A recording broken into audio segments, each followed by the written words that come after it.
Лютейший колхоз под капотом этой машины творится. Ну, это просто настоящее поле для творчества, чтобы восстановить все как было, как стало. Ну или хотя бы стремиться к этому.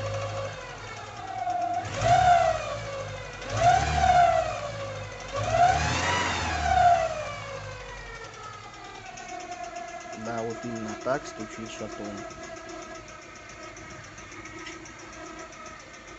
Конкретно стук идет с первого цилиндра.